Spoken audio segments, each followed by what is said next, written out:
I've invited the press again for today's press conference to reiterate my innocence with regard to the PI Bala matter, a twisted agenda created by corrupt minds and the desperate and treacherous so-called political activist Raja Petra Kamaruddin.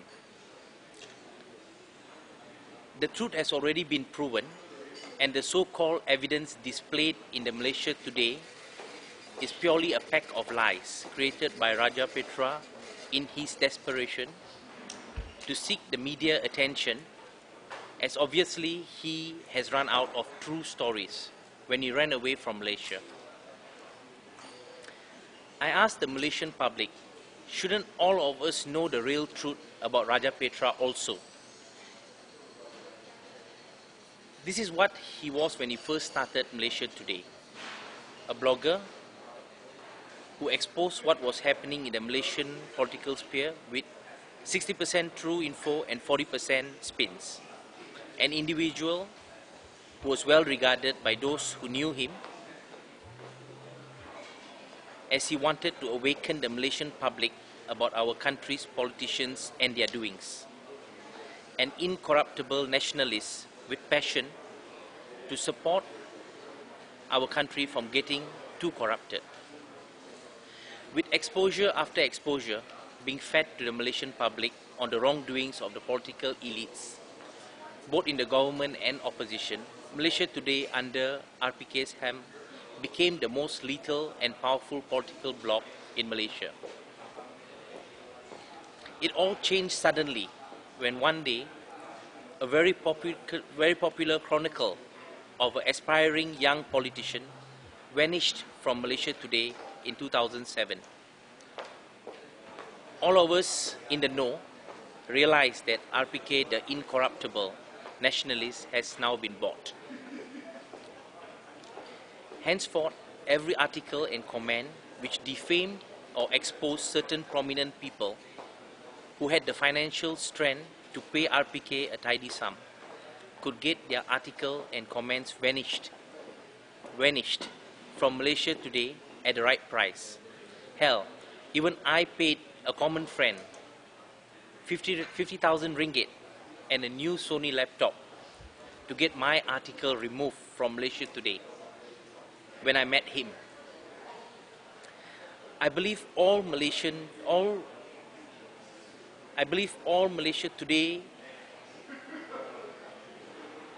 all people that read Malaysia Today know that this is the truth and have witnessed these happenings over the last 3 years. RPK has evolved from the nationalist blogger into a blackmailer who uses the internet to collect money and laptops from all those who feared him to do the next exposure on them. I too was one of these victims. Now we all know KL is a small city and word goes around real fast. RPK, seeing that he has started to lose his credibility both with the business and political elite, decided to make his next move.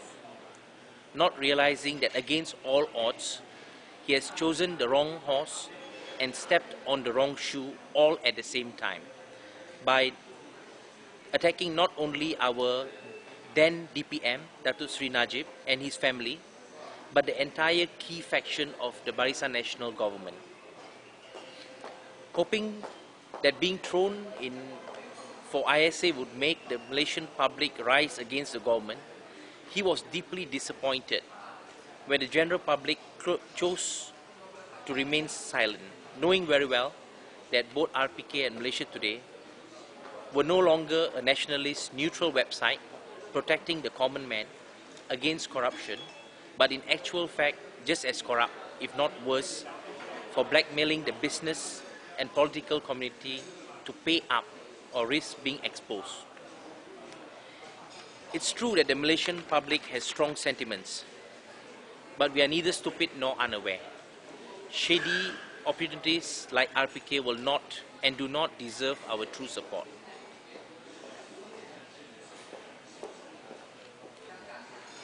When RPK was released, he made the cowardly decision to leave Malaysia, and this he did in a hurry. Living like a thief in the dark.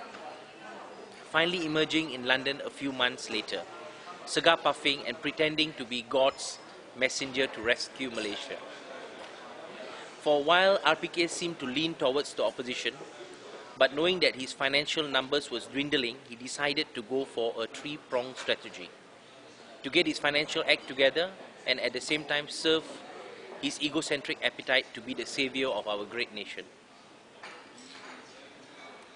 First and foremost, he located the newest young Turk in town with political links who had spare cash to burn. He zoomed in on a friend of Paris Hilton, we all know who it is, and after exposing a few nice photos of them dancing and drinking champagne, he came up with a great story which made our young friend cough up his family hard-earned savings to make the whole story vanish.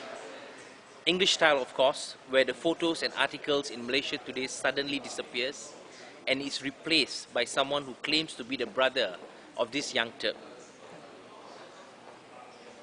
I believe all the reporters here know that this is a fact. Even the article in Malaysia Today is changed, where it suddenly refers to the brother. Such utter confusion, very suspicious, don't you think? Anyway, for the right amount, anything is possible for RPK to correct. Having pocketed a few big bucks at the right time too, RPK then gallops towards his next project, MCLM, where he officially transforms himself into a webmaster, chief editor, chairman of the so-called neutral online media, and is now a full-fledged, blue-blooded political activist. Over the last few months, RPK has been trying to drum up support for his MCLM, but after running away from Malaysia, he has lost touch with Malaysian politics and the sentiments of the Malaysian public. Yes, we all want change, but not by believing corrupt blackmailers who play God in front of us. Even MCLM website survey confirms that MCLM is an indirect way of promoting the political agenda of a particular party, with 91% of the visitors to the website confirming this fact. RPK, don't remove this part of the MCLM website, please. Let everyone see this.